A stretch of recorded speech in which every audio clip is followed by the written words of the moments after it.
നമ്മളുടെ പരാജയത്തിൽ നമ്മളുടെ കൂടെ നിൽക്കാൻ വളരെ കുറച്ച് ആൾക്കാരേ ഉണ്ടാവുള്ളൂ. അവരുടെ സഹായത്തോടു കൂടി നമുക്ക് മുന്നോട്ട് പോയേ പറ്റൂ. നമ്മളെല്ലാവരും തളർന്നു പോകുന്നത് എപ്പോഴാണ്? നമ്മൾ ഒരുപാട് പ്രതീക്ഷകളോടെ ഒരുപാട് ആഗ്രഹിച്ച് ഒരു കാര്യം ചെയ്യുന്നു. പക്ഷെ നമ്മൾ പ്രതീക്ഷിച്ച ഫലം റിസൾട്ട് അവിടെ നിന്ന് ലഭിക്കാണ്ടാവുമ്പോൾ നമ്മൾ എന്ത് ചെയ്യും? തളർന്നു പോകും. അങ്ങനെ കോമ്പറ്റീറ്റീവ് എക്സാമിൽ നമ്മളൊരു ബാങ്ക് എക്സാമിന് കുറച്ചധികം കാലമായി പ്രിപ്പയർ ചെയ്യുന്നു. നമ്മൾ ഒരുപാട് ആഗ്രഹിച്ച് ഒരു എക്സാം എഴുതുന്നു. പക്ഷെ നമ്മൾ സക്സസ്ഫുൾ ആവുന്നില്ല, നമ്മൾ ഫെയിലിയർ ആവുന്നു. നമ്മൾ എന്തായിരിക്കും? ഭയങ്കരമായിട്ട് ഡിമോട്ടിവേറ്റഡ് ആയിരിക്കും, നമ്മൾ ഡിപ്രസ്ഡ് ആവും. അങ്ങനെ ആവാൻ പാടുമോ? ഒരിക്കലും പാടില്ല. അങ്ങനെയുള്ളവർക്കാണ് ഈ വീഡിയോ. എന്താണ് പരാജയപ്പെടുമ്പോൾ എന്ത് ചെയ്യണം? നമ്മളുടെ ബാങ്കിങ് സെക്ടറിൽ ജോലി ആഗ്രഹിച്ച് പ്രിപ്പറേഷൻ നടത്തുന്ന ബാങ്കിങ് ആസ്പിരൻസിൻ്റെ ഏറ്റവും വലിയ പ്രശ്നമാണ് പരാജയം, ഫെയിലിയർ. കുറച്ച് പേര് നിർത്തിപ്പോകും, ആകെ തകർന്ന് ഡിപ്രസ്ഡ് ആകുന്നു. അവിടെ നിന്ന് നമുക്ക് എങ്ങനെ കരകയറാം? നമുക്ക് ജസ്റ്റ് ഒന്ന് നോക്കാം. മക്കളെ, നിങ്ങൾ പരാജയപ്പെട്ടിട്ടുണ്ടോ? അതാദ്യം നിങ്ങൾ മനസ്സിലാക്കുക. ഒരിക്കലുമില്ല. ഞാനൊരു എക്സാമ്പിൾ പറയാം. ഒരൊറ്റ വേക്കൻസിയിലേക്കുള്ള എക്സാമിനേഷനാണ് കണ്ടക്ട് ചെയ്യപ്പെടുന്നത് എന്ന് കരുതുക. 100 മാർക്കിൻ്റെ എക്സാമിനേഷനിൽ ഒരാൾ 100ൽ 100 വാങ്ങി. ആ 100ൽ 100 വാങ്ങിയവനാണ് ജോലി കിട്ടുക, റൈറ്റ്? കാരണം ഒരൊറ്റ വേക്കൻസിയേ അവിടെയുള്ളൂ. 99 മാർക്ക് വാങ്ങിയവനും 99 മാർക്ക് വാങ്ങിയവനും 10 മാർക്ക് വാങ്ങിയവനും എവിടെയാണ്? പുറത്താണ്. അങ്ങനെയാണെങ്കിൽ 7 മാർക്ക് മേടിച്ചവനും 99 മാർക്ക് മേടിച്ചവനും തമ്മിലുള്ള അന്തരം അവിടെ സെയിം ആണോ? അല്ല. കാരണം എന്താണ്? നമ്മൾ ഫെയിലിയർ ആയിട്ടില്ല. നമ്മൾ നമ്മൾ ഔട്ടായി, നമുക്ക് ജോലി കിട്ടിയില്ല, നമ്മൾ സക്സസ്ഫുൾ ആയില്ല. പക്ഷെ നമ്മൾ മനസ്സിലാക്കേണ്ട ഒരു കാര്യമുണ്ട്. 1 മാർക്കും കൂടി വാങ്ങിയെങ്കിൽ എനിക്ക് ജോലി കിട്ടിയേനെ. കാരണം അവിടെ ഒരു വേക്കൻസിയേ ഉള്ളൂ, അല്ലേ? ആലോചിക്കുക. കട്ട് ഓഫ് മാർക്ക് 80 ആണ്, അല്ലെങ്കിൽ 65 ആണ്. 64.3 മാർക്ക് നിങ്ങൾ വാങ്ങിയിട്ടാണ് നമ്മൾ ഫെയിലിയർ ആവുന്നത്. അങ്ങനെയുള്ള ആൾക്കാർക്കാണ് കൂടുതൽ വിഷമം വരുന്നത്. അങ്ങനെയുള്ള കുട്ടികളാണ് കൂടുതൽ ഡിപ്രസ്ഡ് ആവുന്നത്, അല്ലേ? നിങ്ങളൊരു കാര്യം മനസ്സിലാക്കുക. നമ്മൾ സക്സസ് ആവുന്നതിൻ്റെ അടുത്ത് വരെ എത്തിയിട്ടുണ്ട്.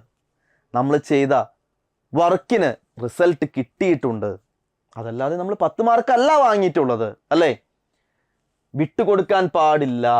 Don't give up. ഒരിക്കലും വിട്ടുകൊടുക്കാൻ പാടില്ല. കാരണം എന്താ? നമ്മളുടെ മുന്നിൽ ഒരുപാട് അവസരങ്ങളുണ്ട്, അല്ലേ? ഇപ്പോൾ SBI ക്ലർക്ക് പ്രിലിമിനറി എക്സാമിനേഷൻ നിങ്ങൾക്ക് നല്ല രീതിയിൽ പെർഫോം ചെയ്യാൻ പറ്റിയില്ല. SBI POക്കും പെർഫോം ചെയ്യാൻ പറ്റിയില്ല. പേടിക്കണ്ട. ബാക്കിൽ RRB PO വരുന്നുണ്ട്, RRB ഓഫീസ് അസിസ്റ്റന്റ് വരുന്നുണ്ട്.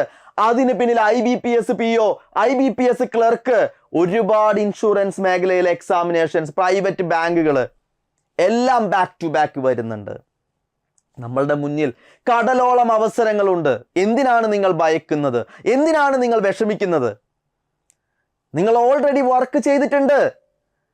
നമ്മൾ ഇത്രയ്ക്കും പഠിച്ചു. 1/2 മാർക്കിനല്ലേ നിങ്ങൾ ഫെയിലിയർ ആയത്? അല്ലെങ്കിൽ 1 മാർക്കിന്, അല്ലെങ്കിൽ 2 മാർക്കിനാണ് നിങ്ങൾ ഫെയിലിയർ ആയത്. ക്ലിയർ? നമ്മൾ സക്സസ് ആവുന്നതിൻ്റെ അടുത്ത് വരെ എത്തിയിട്ടുണ്ട്. കണ്ടുപിടിക്കണം എവിടെയാണ് നമുക്ക് പിഴച്ചത്, എന്താണ് നമുക്ക് ആ 2 മാർക്ക് നഷ്ടപ്പെട്ടത്. നമ്മളെ തന്നെ മനസ്സിലാക്കണം.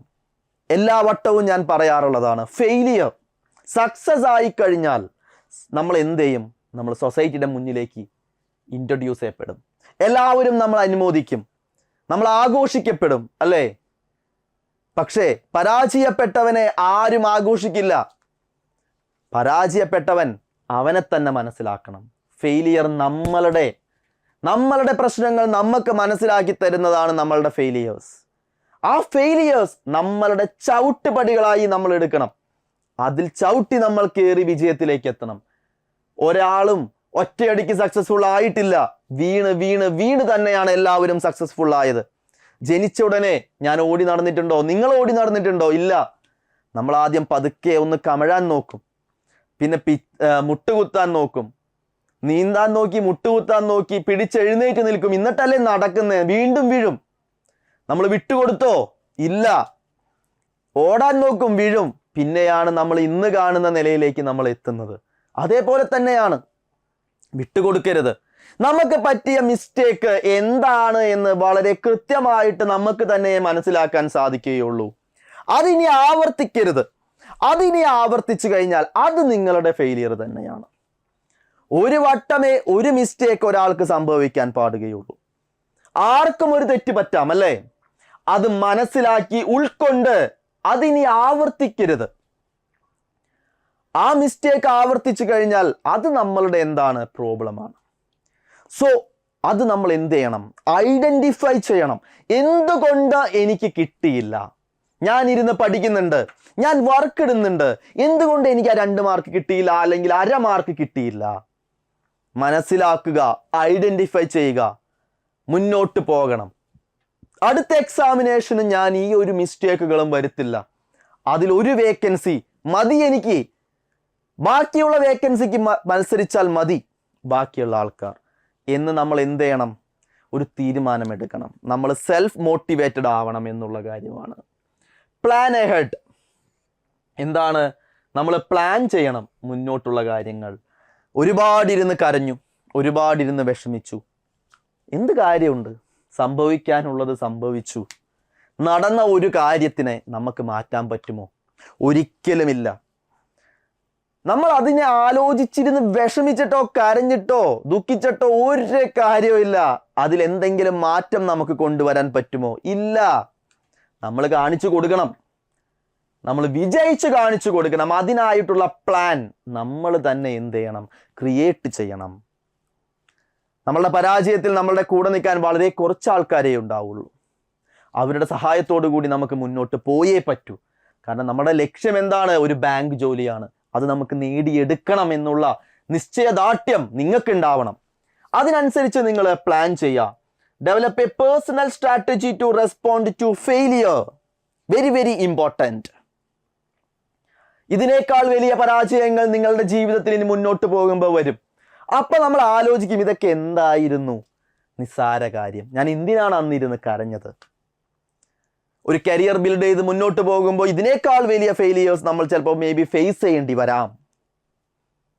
സോ നമ്മൾ ഫെയിലിയേഴ്സിനെ ചിരിച്ചുകൊണ്ട് നേരിടുക, ചിരിച്ചുകൊണ്ട് നേരിടുക. ഇതൊക്കെ എന്ത്? ഇതിനേക്കാൾ വലിയ കാര്യങ്ങൾ ഇനി മുന്നോട്ട് എനിക്കുണ്ടാവും. ഇതിനെ ഞാൻ മറികടക്കും, എനിക്ക് വിജയിച്ചേ മതിയാവൂ എന്നുള്ള ആഗ്രഹം നിങ്ങളുടെ ഉള്ളിൽ തന്നെ ഉണ്ടാവണം.